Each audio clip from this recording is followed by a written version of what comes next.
Hi, everybody, and welcome to our third session. We're so happy that you're here. And I'm so excited to introduce you today to one of my favorite people in the world of dementia care, Lori La Bey. So we're going to talk about her and her experience very soon. But today's topic is they're still grown-ups, why we need to treat persons with dementia as adults, even though sometimes some of their behavior might be childlike or difficult to understand. We always want to treat them with dignity.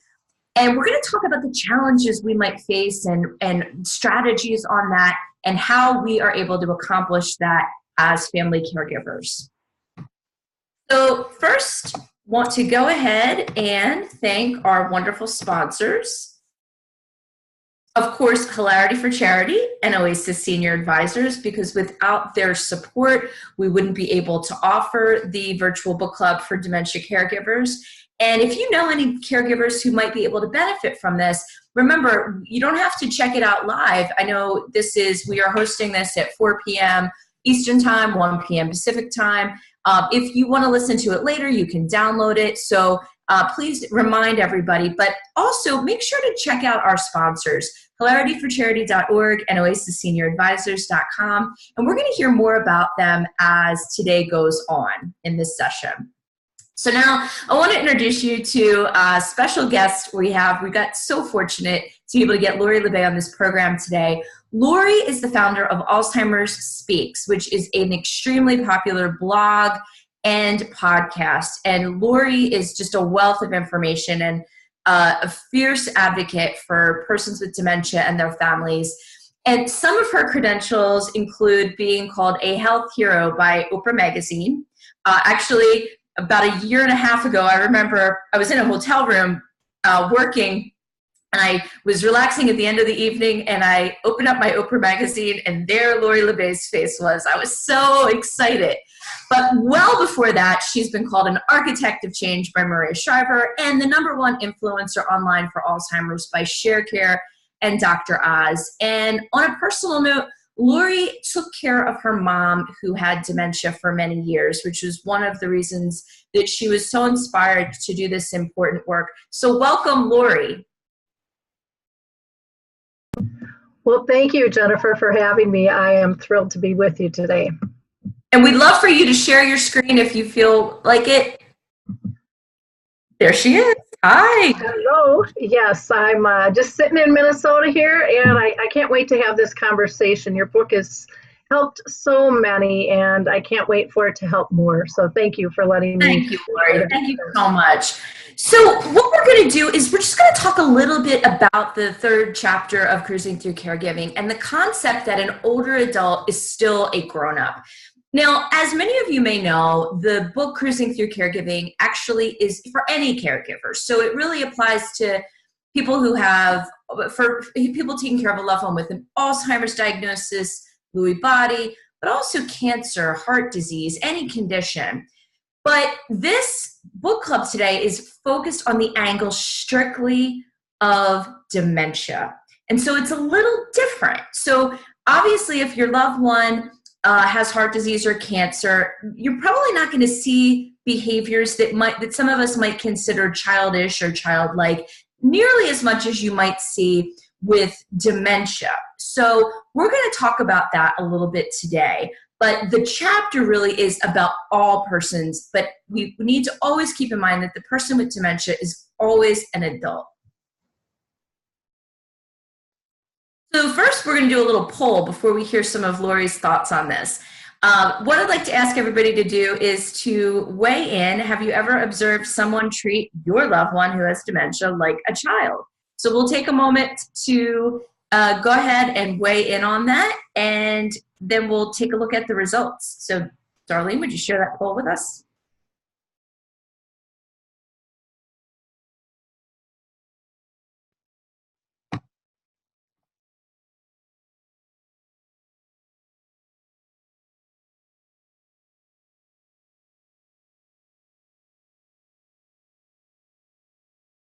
I'm curious how many people have had this experience that a loved one who has dementia has been treated like a child by someone. Maybe not you, maybe you, maybe you. another person in the family, but if you observe someone, treat your loved one who has dementia like a child.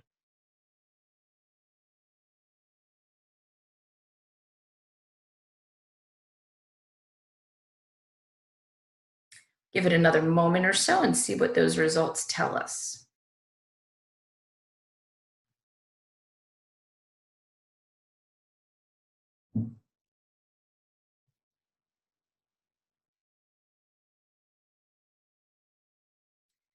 Yes, so we have 75% of folks have said yes, and then 25% have said no. So Lori, do those numbers surprise you? Not at all. Absolutely not at all. I think it's very common. People are so uncomfortable and they don't know what to do. And many times they think they're being helpful, and they don't even realize the tone of voice that they're using, or the taking over situation sometimes that we do because we want it to be right or correct. And it's very common. Yeah, very common. So let's talk a little bit about some of what we talk about in caregiving. Why do we sometimes infantilize somebody with dementia? Why would we sometimes do that? How do we do that? One, we see talking down, like we said, talking to them as a child, maybe doing everything for them when they can still do for themselves. And then sometimes making decisions for them, the person who has dementia, when they actually have some capability, they could weigh in. So I'm going to turn that over to Lori, and maybe she can give us some examples of or some comments on these issues that we see in infantilizing the person with dementia. Well, I think this is extremely common in terms of what we do and how we do it. Many times we do it because we're busy, and it's easier for us to take over than to allow somebody else to do something maybe slower or maybe not as efficiently as we'd like. And so sometimes it has to do with our lifestyle, or being a perfectionist can be some of the reasons we'll jump in. I'll give you one example. I'll never forget going on vacation with my folks. And I packed for them, and we were going out to the car, to take off. And I had packed this huge suitcase. And my dad would have really loved to have pulled that. And I totally disempowered him because it was too heavy for him physically to do. And, my mom wasn't capable with her memory loss. My dad had cancer. And I felt so bad, but I did it because it was easier for me. And I easily could have packed differently to empower them and feel like they're both being part of this process. And I didn't know it happened until I saw their faces afterwards and how important that task was to them. And I think as care partners, many times we're going so fast, we are super focused and just laser focused that we almost have to go back up to that 10,000 foot view and see what's really happening and how we're affecting people, if that makes sense. It makes so much sense, because what you described, it was even for your dad who didn't have dementia. He was older, but he had some health issues, that you realized that there might have been a way to do it a little, maybe pack 2 bags, maybe pack 3 bags, maybe pack a little lighter. And then your dad have carried one of them, and it would have been, he would have maybe felt like he was contributing.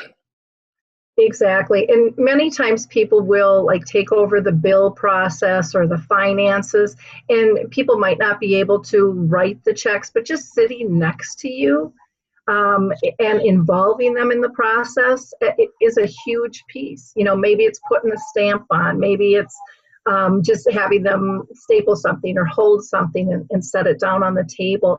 But it's important for people to feel purposeful and not stripped down so that they don't feel valued anymore, that they don't feel that they have anything to contribute. None of us wants to feel like that. And so sometimes it's really asking ourselves, how would we like to be treated? And that refocuses everything in terms of how we want to be cared for, and gets us back to reality of giving people a chance to participate and empowering them to make them feel like they belong. and that they have value in your life. Lori, would you mind me? Oh, great, perfect. I'm wondering if you could maybe give an example. Somebody maybe feels like my mom is in the middle stages, or my husband's in the, going toward late stages, and he can't make decisions about certain things. I mean, when is it right to sort of make decisions for them? And also, if you have to make decisions, how do you do it in a way that retains their dignity? Great question. A lot of it has to do with what kind of conversations have you had prior, and many families don't have these conversations prior. And it's important for all of us to know what gives us dignity, what fills our heart, what makes us feel purposeful. And so I remember with my own family making decisions with my parents in terms of their finances, and my brothers were like, well, that's not the best financial decision. And I just stood up for them and I said, you know what, this is their decision together. This is their comfort level. It isn't something that maybe you would decide, but it's something they're comfortable with. And it wasn't going to be a make or break life crisis decision one way or the other. And so sometimes I think it's picking our battles in terms of when we allow someone to take part or not. When someone's, let's say, in those mid to late stages and they want to drive and it's just not safe, that's a whole nother ball of wax when safety issues arise. But sometimes it's a control factor, and it's easier for us, but not necessarily comfortable for them. And I think we have to weigh all of those things out. And we also have to balance in what is quality of life. We have to have those conversations. And my quality of life might be very different than my parents or my siblings or my friends. And if we don't know those things, that's going to affect the type of decision that we make as well. Many people with dementia will tell me, for example, hey, I made mistakes before I got dementia. I'm still going to make some now. In fact, you know what? Look in the mirror. You're making some too. And so how do we weigh those mistakes out? What kind of value are we putting on them? And I think the earlier we can have these conversations with someone who's diagnosed or someone who is even showing symptoms of some type of dementia, then we're not just talking to them in terms of what do you want, but we should be sharing what do we want too, and make this a two-way street. It makes it much easier to have that conversation if both sides are participating. What about, you brought up a really great point, so there are decisions that in the early stages, in the mid stages, your loved one really can weigh in. So what they want to eat. I think a lot of times I see families, all they want is sugar, they want chocolate. And it's like what you said, sometimes it's okay. I mean, maybe we want to try to guide them and maybe not put as much chocolate out around the house, have some healthier options. But if they're choosing that, it's something that they can choose. If they're putting on clothes that are a couple days they've been wearing in a row, that might be a decision they can make if you're not going to a big event or a big family function. But what about when it's something more serious? You said about driving, for example. How do you take that decision and make it for them when it's something that they might not remember that they really can't do, but maintain their dignity? Great question. What a lot of people with dementia early on are saying is they want to be part of that decision-making process. So many of them are actually writing themselves and the family a note in terms of when I can't do this, when you don't feel it's safe anymore. And some are actually doing videos, and so it'll help them maybe remember that I said this, I agreed with this. And one of the simplest ways, because driving is complicated, and we don't all know what our reaction rates are and things, but one of the, we did a 2-hour radio show on this one time. And we had all different types of people weigh in, from doctors, insurance agents, to people with dementia and their care partners. And what came out of it for many, they said they wanted to think of it like this: if I don't feel safe driving my grandchildren around, then I shouldn't be driving. And so it came from a personal link, a really heartfelt link that they did not want to do damage to their loved one or anyone else. But it was tied into family, somebody close. And if you're thinking that I'm not safe at that point and I'm not able to make that decision, then you do it for me. And try to have that agreement ahead of time. Now, many families don't have those conversations. And sometimes families will go to the doctor and the doctor will, report them and pull it. Some families will call the police and say, okay, they're pulling out right now, and the police will follow them. And, if they're not driving well, they'll pull them over and their license might get pulled or they might have to be retested. Some will go to testing sites. Some people will keep the car, but they remove the keys or they remove the batteries or they say it's in the shop. So there's all different ways to work around that. And again, every family is going to be a little bit different.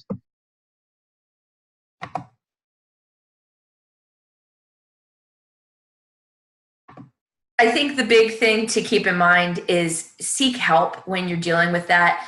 When we're talking about not infantilizing, it's not that you want your loved one out in you're in Minnesota, you have some really rough winters. If you've got somebody that's in a really cold weather climate in winter and they want to go outside and without shoes on, that's a decision sometimes you're going to be making for your loved one. But we want to do it in a way that preserves their dignity, and it's not in a shaming way. It's maybe redirection. And we're going to have future book clubs where we talk a little bit more about communication as well.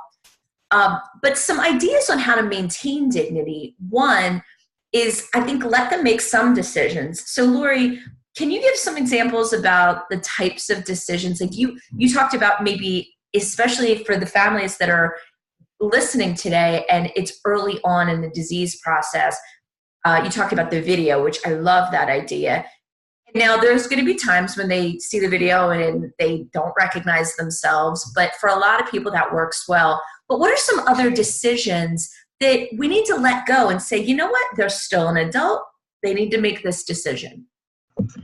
Oh, there's many. Like you said, clothes, things that they eat. A lot of times as people will progress, I mean, if someone doesn't have diabetes and it's not life-threatening for sweets, maybe that's a quality of life issue for them at this point, and it keeps them calm and peaceful.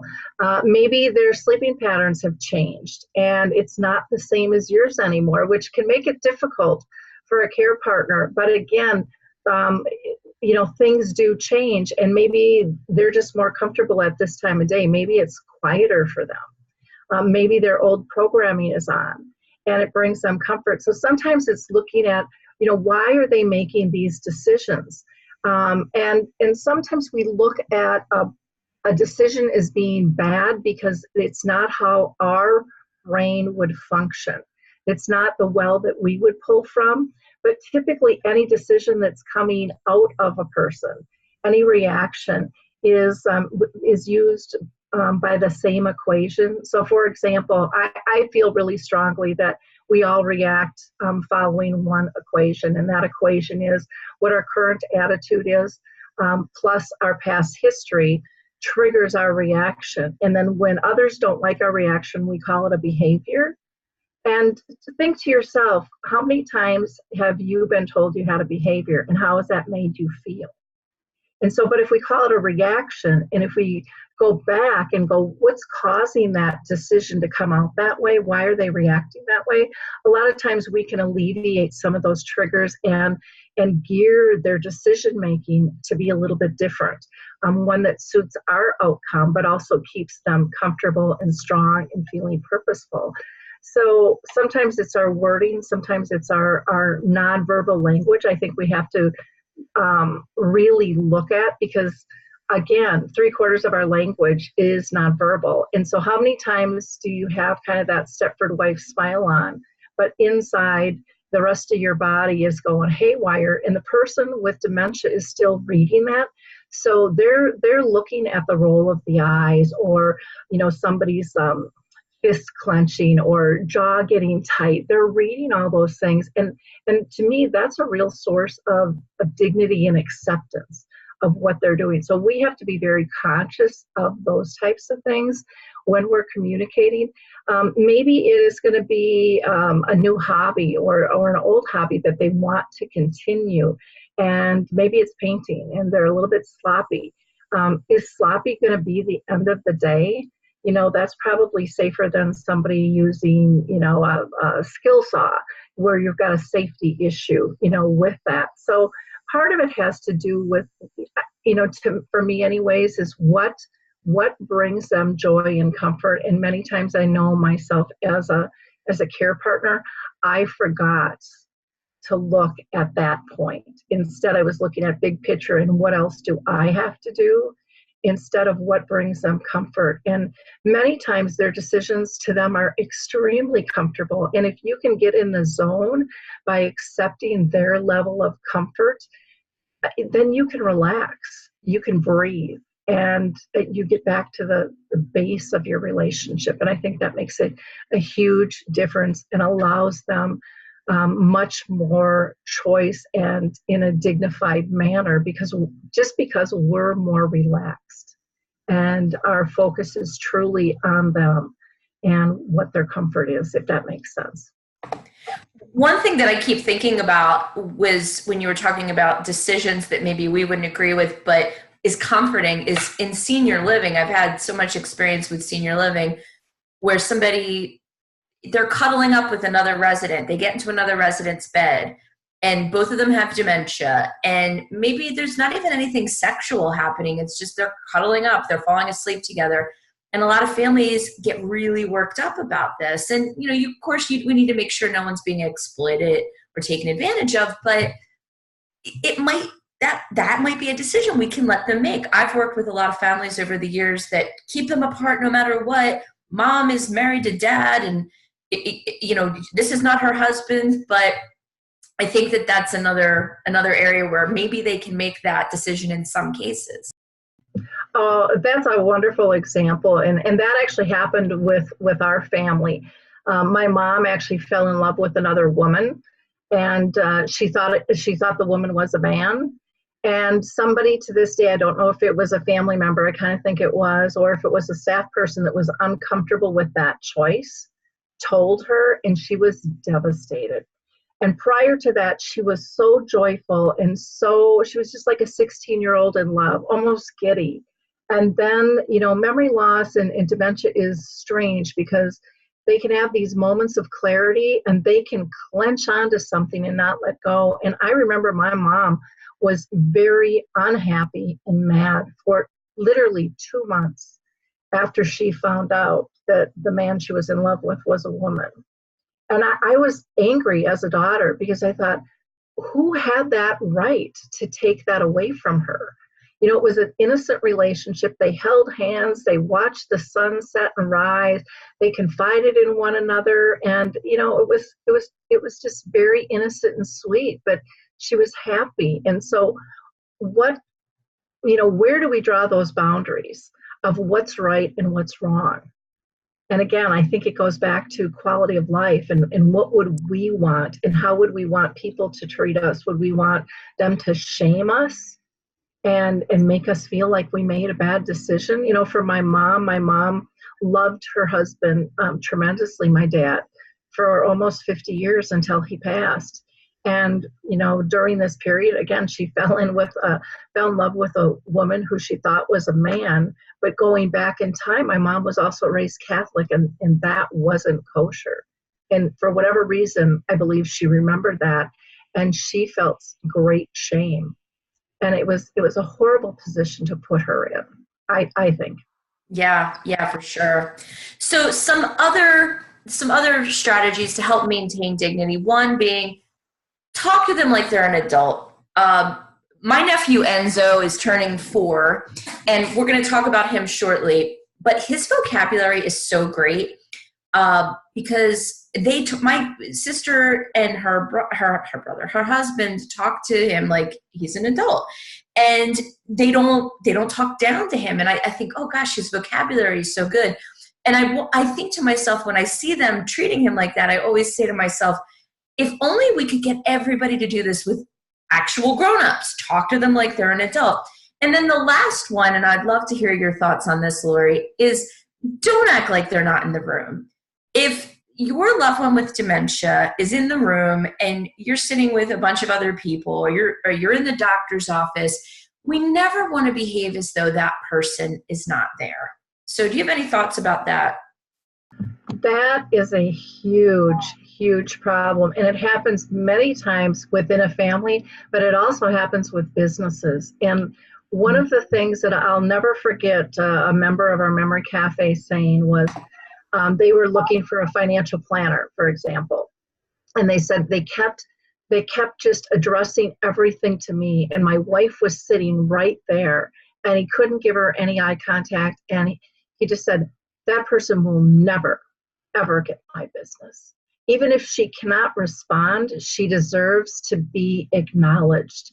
And you can go ahead and toss them a question. If they don't answer it, it's okay. But, that makes a care partner feel better too, and feel stronger and feel like they're more in a relationship than not. But many times you'll see it in senior housing, you will see it in front of families where people are talking in front of people and saying things very inappropriate because they have the belief that, well, they're just a shell of a body and they can't take anything in. And to that I say, we've all pretty much accepted that a person in a coma can hear and take everything in. We need to align that with a person with dementia because they're taking it all in. They just might not be able to respond. And we have got to have respectful conversations. We have to give them eye contact. We have to smile, touch their hand, give them a hug, whatever is appropriate for that particular situation. But let them know that they are a human and they are loved and respected and belong.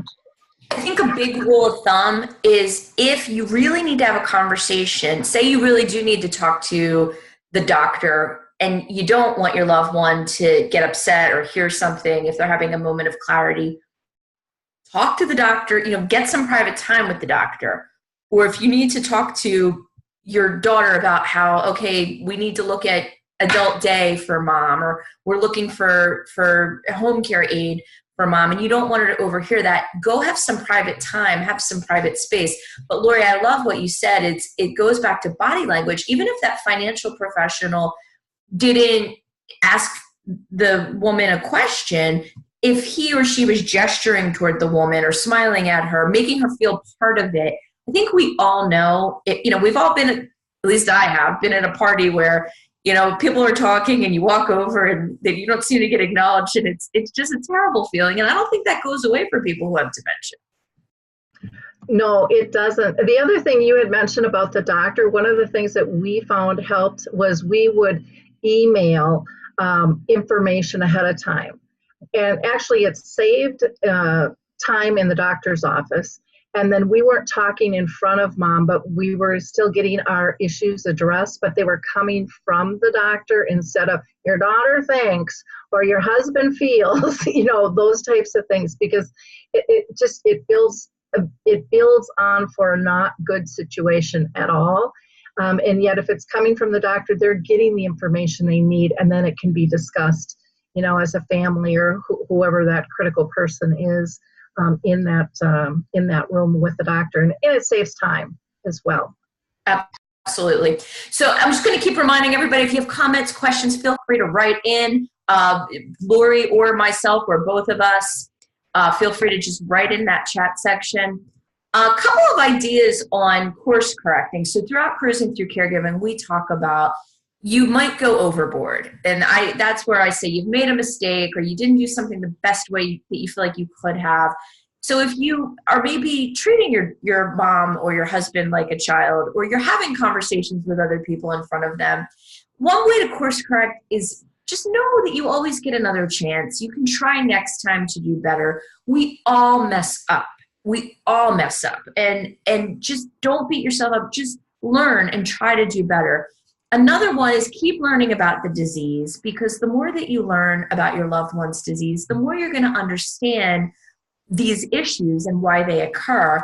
And then finally, including your loved one in the conversation, even if you're not sure he understands. And Lori, I'm wondering if you have any examples of maybe when we thought that the person with dementia did not understand, and then they come out with something that they're listening in the conversation and people are surprised? Have you ever seen that happen? Oh, often that happens because, with dementia, there are these moments of clarity and you never know when they're going to hit. I'll give you one, for example. My mom had decided that she wanted to move into the nursing home with my dad because my dad had brain cancer and ended up in the nursing home. And my mom and I and my family, we all had a great relationship. And one morning she woke up clear as a bell. Now, this is a woman who couldn't pick out her clothes or tell you what the weather's like or make a meal, any of those things. And she said, I want to move into the nursing home.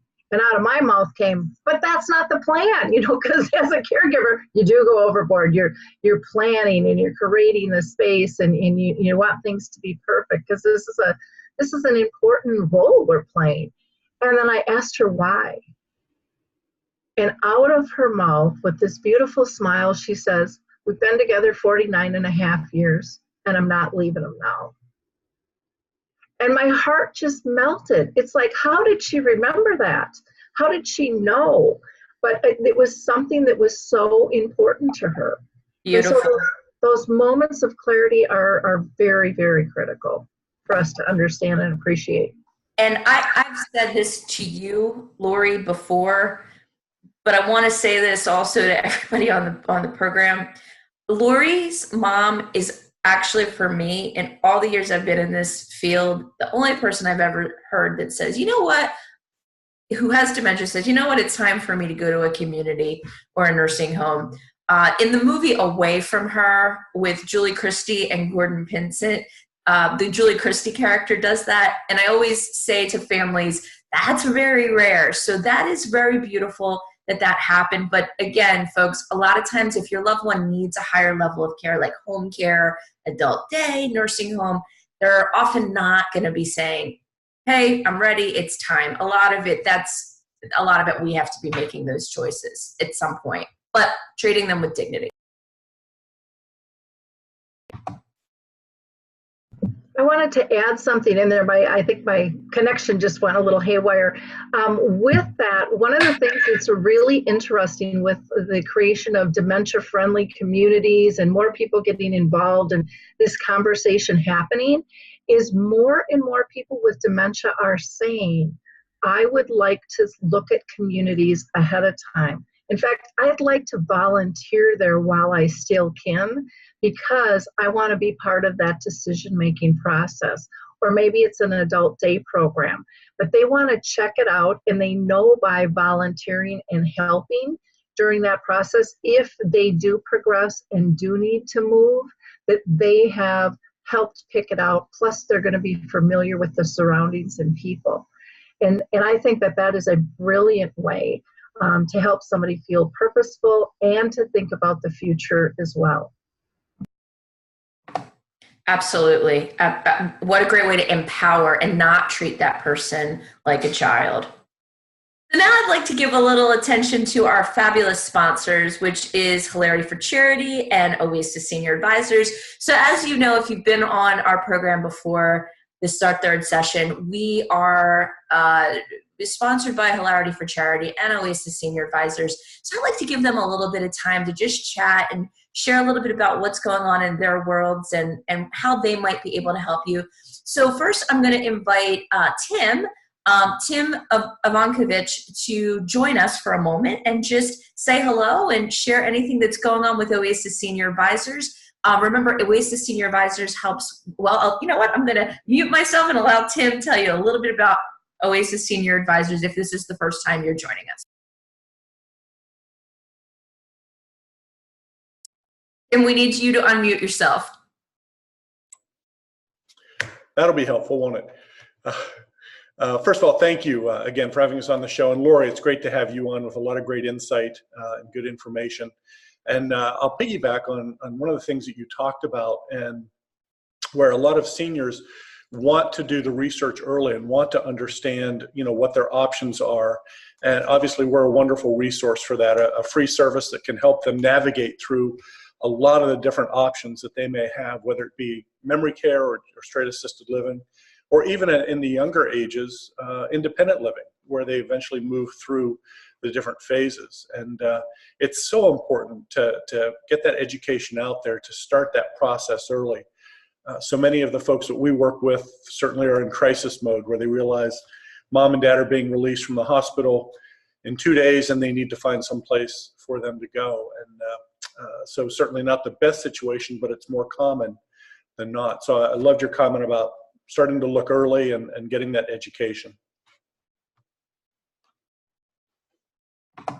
Great, Tim. Thank you so much. And remember, oasissenior.advisors.com. Oasis is here for you in, I'm going to just ask again, how many franchises you have? We're at about 80 franchisees in almost 30 states right now. So most of the major metros, we have some coverage there. So again, we can help. And even if you're not in one of our local cities, we can still give you some great direction to some of our national vendors that we work with. Wonderful. And Oasis Senior Advisors is funding this program today, and they are free, completely free resource to families and caregivers and older adults. So check them out, oasissenior.advisors.com. Thank you, Tim. Thanks, Jen. Thanks, Lori. So now I'm going to invite RJ Mercedes, the Director of Programming and Development with Hilarity for Charity. So I'm going to ask RJ to join us and talk to us a little bit today about Hilarity for Charity. Hey there. Thanks, everyone. Thanks, Tim. Thanks, Jen. Thanks, Lori. And for everyone for being part of this special program.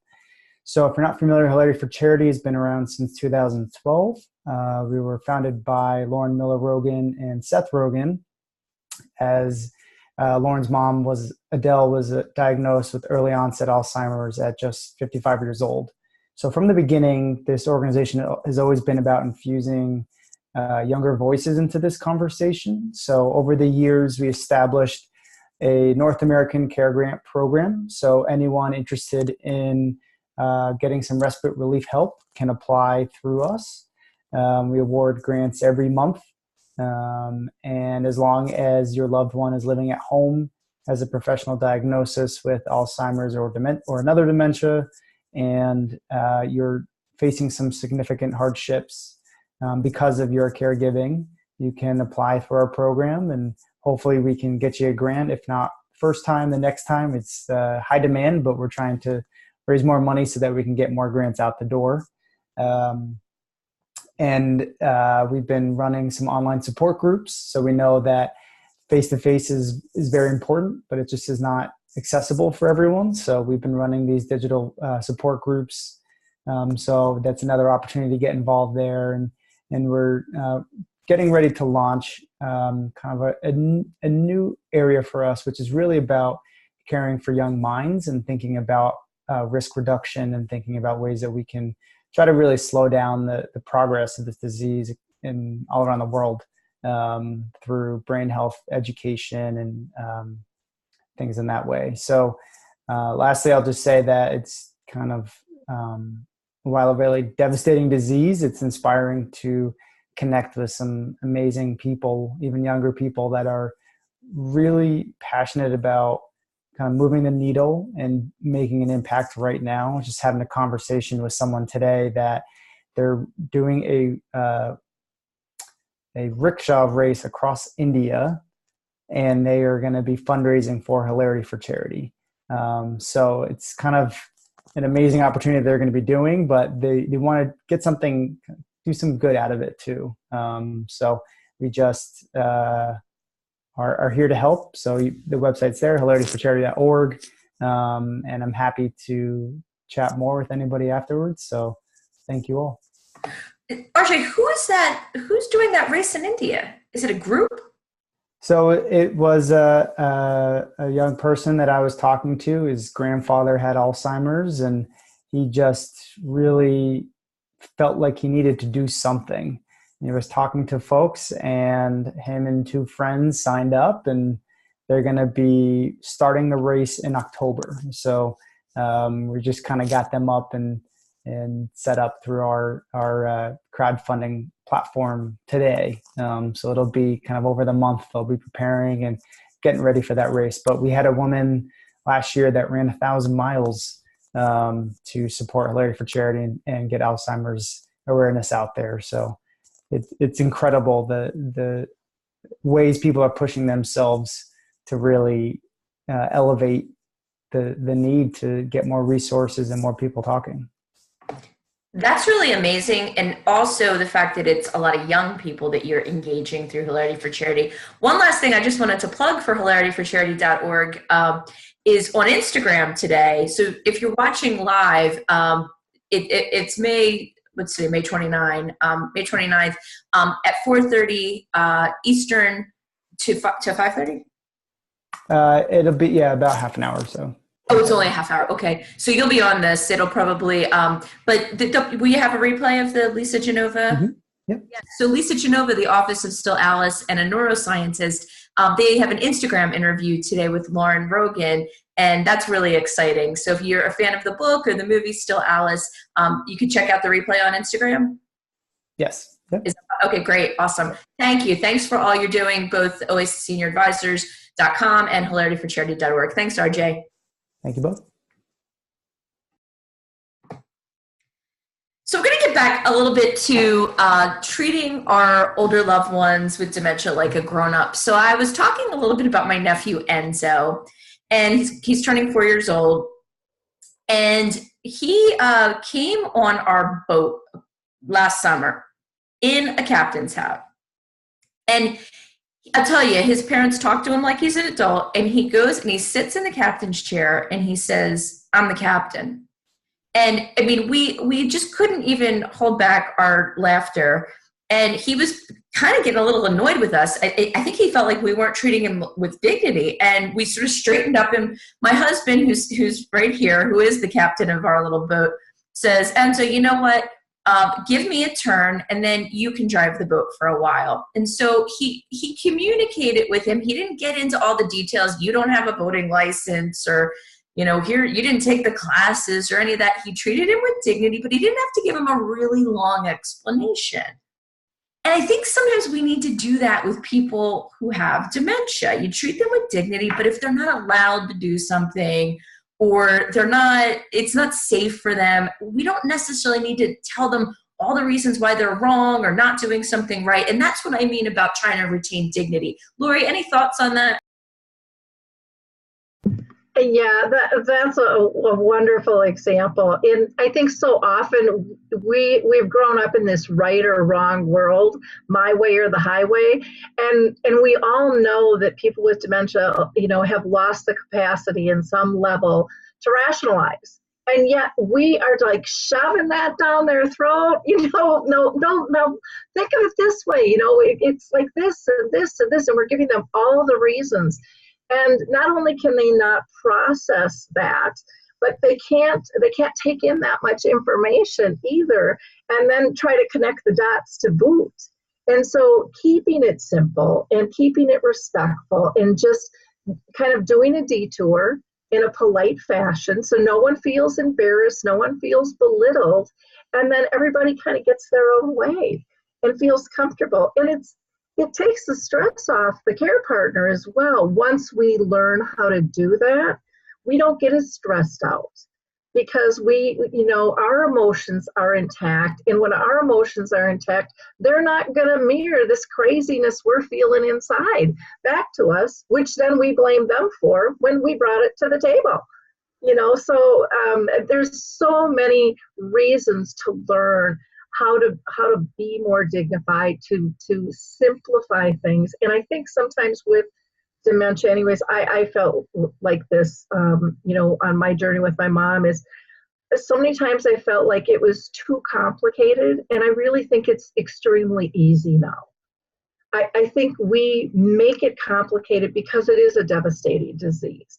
But again, we have a choice to, look at this in two fashions. Is this going to be a disaster in our life, or is this going to be a gift? What do we want? And what we give is what we're going to get back, tenfold. And it really is a simple process, but it is that mind shift that we have to make. And all that said is that you don't, and throughout Cruising Through Caregiving, we talk about it, the captain, it should not be the only one. We want lots of people, lots of hands on deck helping the person, because this is never a job for one person. So I just want to make a couple of quick remarks. Someone else eventually must captain. So early stages, a lot of the times the person is just like you and I. Their brain in a lot of moments of the day is just like all of us who don't have dementia.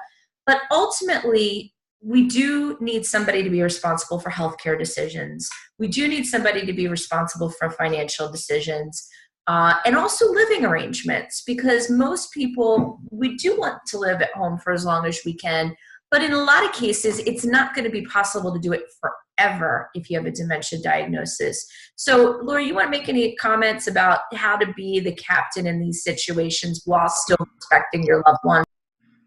Yeah, for me, it came down to 3 simple things, and that was, were they safe, were they happy, and were they pain-free? And that really helped guide me, because I was so task-oriented of this has to be done, and it has to be done in this time frame. And I found I was adding all these extra pressures onto myself. And so really looking at what is going to be comfortable not only for them, but for you as the care partner. And I love your all hands on deck, because I was very protective and kind of that hovering helicopter care partner, and I didn't even know it. And I was actually scaring other people away because I wanted everything perfect, because this was just such an important role. And I had no idea that I was pushing others away because they were afraid they wouldn't meet my expectations. And so we have to be really careful with that, because, life is about diversity. We all like our different circles of friends and family, and a person with dementia is absolutely no different with that. And, typically the more minds you have working together for a common cause, the better the outcomes are going to be, because we're going to be exposed to things that we hadn't thought about. And that's a good thing. And it's all about learning. And like you said earlier, we always have another moment to do better. The mistake we make is not learning from the lesson when we did screw up. Acknowledge it, don't beat yourself up, and just move forward. And pass that information on to other people of what you've learned. Help them. Like what you're doing, build a career of sharing what you've learned. So actually, before the program today, we had a comment from Bev. And Bev said, my brother-in-law has had Alzheimer's for 14 years. He's currently at a stage where his behavior is that of a 3-year-old. I do not believe there's any way to treat him as an adult because he's lost the conception of adulthood. In his case, I feel my sister's motherly reaction to his behavior is more comforting. So thoughts on that, Lori? Well, I think that is really interesting. And again, I think every family dynamic has its own thing. As my mom progressed, for example, I would come in and we would have kind of a common saying, and people would say, you're treating her like a child. And it was like, after a while, crocodile, one of those types of things that we would say. And I remember standing really strong saying, don't judge us. This brings her comfort, because she remembers saying that to me, and that was our thing. And so every family is going to go through this and do it differently, and there is no right or wrong unless someone's getting hurt. And we have to be respectful of that. There's a saying, when you've met one person with dementia, you've met one, but it's greater than that, because every care partner is an individual and is going to react different in every moment in time. We're all trying to do the best we can, and so is the person with dementia. And sometimes we blame the dementia for everything, and it might be like, well, that was Bob's personality trait. Why would we think it's going to be different now? So I think Bev is justified in that comfort is important, especially as the disease progresses. You kind of go down on Maslow's theory, down to the very root of what makes one happy. what makes one feel that they belong. And we are many times their security blanket, their comfort zone. And that's why they're trailing behind us sometimes, and we get frustrated of being shadowed. But if we can flip that, saying, you know what, this is an honor that they feel this comfortable and safe with me. And because we wouldn't do that to a child, we would be there for them. I think it's, Bev, I think this is I'm really glad you wrote in today, because I really think that this is worth talking about. The whole concept is they're still an adult. We sometimes compare them to a child, but they're still an adult. But if you've got to read that loved one. If he seems like he's being comforted, if he seems happy and safe and comfortable, we're not saying that this is bad or wrong or anything like that. Just like Lori talked about her mom and her having that saying, I think we see a lot of this with baby dolls and coloring books in senior living. There's a lot of, if you ever are in a senior living community, you'll sometimes see persons with dementia with a doll or a stuffed animal or a coloring book. And I think that that's okay sometimes. It just depends on the person. That said, in the early stages, I'd like to see maybe try more adult activities and, because especially in the earlier stages, remember, the person is a lot like us. So we want to treat them as such. But if that stuffed animal gives them comfort, you go with that. You meet the person where they are. And so I'm really glad that you brought this up, because all of the concepts we're talking about today doesn't mean there's anything not beautiful about what you're talking about here, Bev. I'd like to jump in on that too, because I think one of the things as adults, we take things very seriously. My mom taught me how to play again, and play is very important. I mean, we like to laugh, we like to be connected. You look at coloring, as an example. We used to think that was for little kids. Now there are adult coloring books. This brings us calm. This brings us a connection.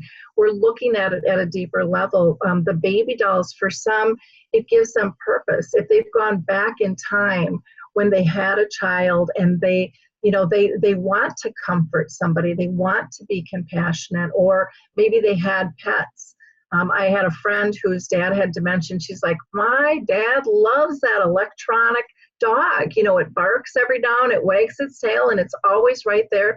And he got great pride of having that pet, to him. And so again, it really is about the individual. And on the other hand, many times we will limit what we think a person can do. And many times, and we're seeing a lot more studies on this, people are turning out to be brilliant painters or sculptors that have, to our knowledge, had never touched this stuff. But when you think about it, when we're adults, we're more paranoid about what everyone's going to think. And one of the gifts that can come with dementia is their filters are gone and they're not worried about all that stuff. So they're much freer as an artist. And so, trying things, and if it doesn't work, then that's something you've learned, but there might be a huge surprise for you. So well said. And I think we're gonna leave it right there. So well said.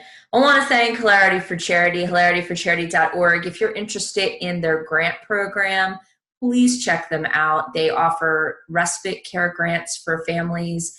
Oasis Senior Advisors offers free help with finding housing and other services. If you need that sort of help, check out oasissenior-advisors.com.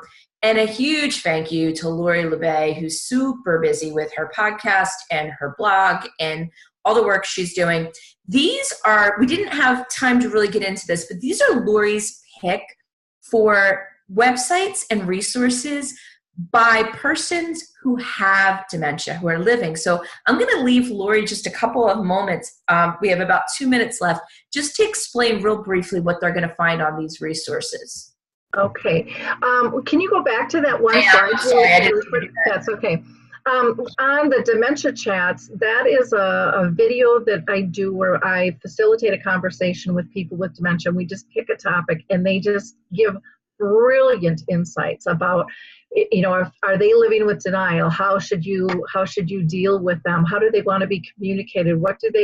How do they want their loved ones who are caring for them treated, and what services? So there's all kinds of wonderful topics.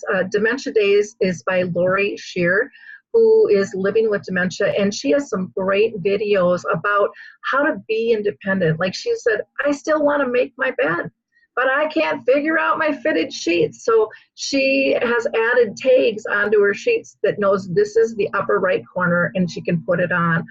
She's got videos of how she can still grocery shop and be part of that. And she brings a freezer bag so she knows those items go in there, because she said many times I would go home and I would put away my canned goods, but I'd leave my meat and my frozen goods out on the counter. And so that allows her to be more independent. The Forget-Me-Nots page is a group started by Harry Urban, who is just brilliant. He's been living with the disease over 10 years, and he is working with different organizations all around the world. And he just has a real positive light, and it's great for people with dementia as well as care partners and business professionals to share ideas and lift people up. His blog is mythoughtsondementia.com as well. So there's so many other wonderful resources out there. Don't hesitate to reach out to me to ask for any advice as well. I'd be more than glad to share things. And thank you, Jennifer and Oasis and Hilarity for Charity for letting me be part of this. It's been very fun. Thank you. So thank you. We will see you next week. If you have any questions or comments, jen@generationshealth.com. And next week, we are going to talk about the concept that the whole caregiving crew is just as important as the person with dementia, and how to make sure that the caregiving plan is beneficial and takes care of everybody. So we'll see you next week. Thanks, Hilarity for Charity, Oasis Senior Advisors, and Lori LeBay.